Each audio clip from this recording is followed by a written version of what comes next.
Halo saudara yang saya cintai dan saya kasih dan kasih Kristus, kita berjumpa lagi dalam acara Kuasa Kebenaran Channel.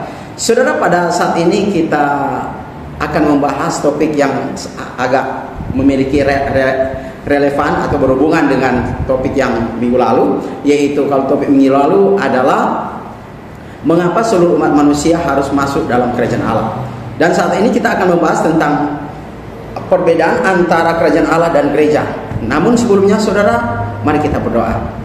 Bapa kami yang ada di surga, Allah yang Maha Kuasa, pencipta langit bumi laut dan segala isinya, kami bersyukur dan terima kasih kepadamu Bapa. Engkau sungguh baik dalam kehidupan kami hingga detik pada saat ini. Saat ini Bapa, kami akan membahas tentang kebenaran firman-Mu dalam pekerjaan-Mu. Biarlah Engkau menyertai acara ini dari awal hingga akhirnya dengan tidak kurang apapun. Terima kasih Bapa di surga, kami sebagai pendengar, biarlah kami mengkonsentrasikan untuk mendengar, dan kami sebagai pembawa pesan firman-Mu, biarlah kami dengan konsentrasi untuk menyampaikannya. Terima kasih Bapa, dalam nama Yesus kami bawa doa ini kepadamu. Amin. Saudaraku yang saya kasih dalam kasih Kristus, kita akan membaca firman Tuhan yang terdapat dalam Matius 16 ayat 18. Saudara, dalam terjemahan Indonesia Yunani katakan begini saudara, ayat yang ke-18 ya. Dikatakan dalam terjemahan Indonesia Yunani, dan aku pun berkata kepadamu, engkau adalah Petrus, dan di atas batu karang ini aku akan mendirikan jemaatku, dan alam maut tidak akan menguasainya. Saudara, dalam terjemahan Indonesia Yunani, di mana Yesus membangun sidangnya. Saudara, kata sidangnya dalam bahasa Yunani adalah ten ekklesia. Yesus katakan dalam terjemahan Yunani, dikatakan Yunani, eukedomeso, mau ten ekklesia, yang artinya bahwa aku akan membangunkan gerejaku. Saudara, kemudian pertanyaannya adalah, gereja itu apa? Apakah gereja itu gedung? Apakah gereja itu pribadi? Saudara, mari kita melihat ke bahasa aslinya. Saudara, dalam bahasa asli Yunani adalah gereja memiliki pengertian bukan gedung, tapi adalah kumpulan. Nah, itu gereja, kata gereja dalam bahasa Yunani adalah ekklesia.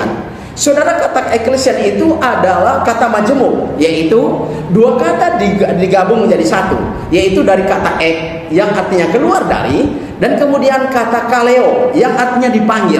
Jadi gereja, eklesia itu adalah orang-orang yang dipanggil keluar dari dalam gelap masuk ke dalam terang yang ajaib. Kenapa gereja itu adalah definisi daripada orang-orang yang dipanggil keluar dari dalam gelap masuk ke dalam terang yang ajaib? Karena orang berdosa ketika mentaati Injil Kristus, maka dia keluar dari dalam gelap, dipindahkan Allah dari dalam gelap masuk ke dalam terangnya yang ajaib.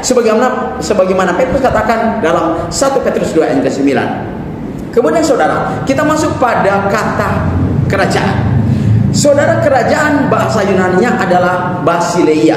Kalau disebut kerajaan Allah berarti basileia theos. Kalau disebut dengan kerajaan surga adalah basileia auranos, yang artinya adalah pemerintahan Allah yang turun dari surga ke bumi sesuai dengan niat azali Allah atau niat kekal Allah yang adalah masuk dalam rencana kekal Allah terhadap diri manusia dari Kejadian 3 ayat ke-15 sampai kepada hari ini, saudaraku. Jadi antara gereja dengan kerajaan Allah dua kata yang berbeda, dan pengertiannya pun dua hal yang berbeda. Nah, kerajaan adalah pemerintahan Allah, sedangkan gereja adalah orang yang dipanggil keluar dari dalam gelap masuk ke dalam terangnya yang ajaib. Pertanyaannya adalah, bagaimana korelasinya, berhubungannya antara kerajaan Allah dengan gereja, saudara? Ya, saudara, hubungannya adalah kalau kerajaan Allah adalah pemerintahan Allah yang turun dari surga ke dalam dunia ini, dan gereja adalah warga dari kerajaan Allah yang mana orang-orang yang dipanggil keluar dari dalam gelap, yaitu kuasa setan, dipindahkan Allah ke dalam kerajaan anak yang dikasihinya. Itu dijelaskan dalam Kolose 1 ayat ke-13, saudara. 1 Petrus 2 ayat ke-9 ya, saudara. Kemudian Kisah Rasul 22 ayat ke-14. Ini menunjukkan kepada kita bahwa kata gereja dengan kerajaan Allah adalah dua kata yang berbeda dan dua pengertian yang berbeda. Oleh sebab itu saudara, kalau kita mengatakan orang Kristen, ya biasanya kalau hari Minggu mengatakan, oh kita masuk gereja, itu salah saudara. Ya, kata itu terus-menerus terjadi dan itu digunakan setiap saat. Itu kata-kata yang salah. Mengapa salah saudara? Karena gereja itu bukan gedung.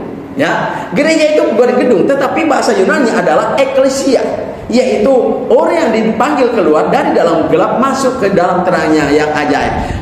Pertanyaannya adalah kalau kita mau ibadah, jangan mengatakan kita masuk gereja, tapi adalah kita mau beribadah di gedung gereja. Oleh sebab itu di dalam gedung gereja itu, ya, itu ketika gereja-gereja berhimpun, maka kerajaan Allah itu berjalan, ya. Sebagaimana Allah mau di dalam kehidupan kita bahwa kita harus masuk dalam kerajaan Allah sebagai wadah keselamatan pemberitaan Allah yang satu saat saudara, kerajaan Allah ini saudara akan diserahkan kepada Bapa oleh Yesus. Buktinya di mana? 1 Korintus pasal 15 ayat ke-24, di mana ketika anak manusia datang ke dunia ini dan dia akan menyerahkan kembali kerajaan itu kepada Bapa, termasuk gereja itu yang berada dalam pemerintahan Allah, dalam kerajaannya itu harus diserahkan kepada Bapa. Dengan demikian bahwa dua kata yang berbeda, dua pengertian yang berbeda antara kerajaan Allah dan gereja. Saudara, demikianlah pelajaran pada hari ini. Semoga bermanfaat bagi kita semua. Saudara, mari kita berdoa. Terima kasih Bapa di surga, Engkau telah menyertai kami dari awal hingga akhirnya dengan tidak kurang apapun dalam pekerjaan pelayanan pemberitaan firman-Mu. Bapa di surga, biarlah kami sebagai pendengar memperoleh pengetahuan baru tentang kebenaran firman-Mu, dan kami tetap memberitakan kebenaran firman-Mu. Terima kasih Bapa di surga, biarlah kami dapat berjumpa lagi pada minggu yang akan datang dan pada season yang berbeda. Terima kasih Bapa di surga, inilah doa dan permohonan kami. Ampuni salah dan dosa kami. Dalam nama Yesus kami bawa doa kepada. Amin. Saudaraku, apabila saudara memiliki pertanyaan, hubungi nomor saya di 0853 4042 9873. Sekali lagi, hubungi nomor saya di 0853 4042 9873. Tuhan memberkati.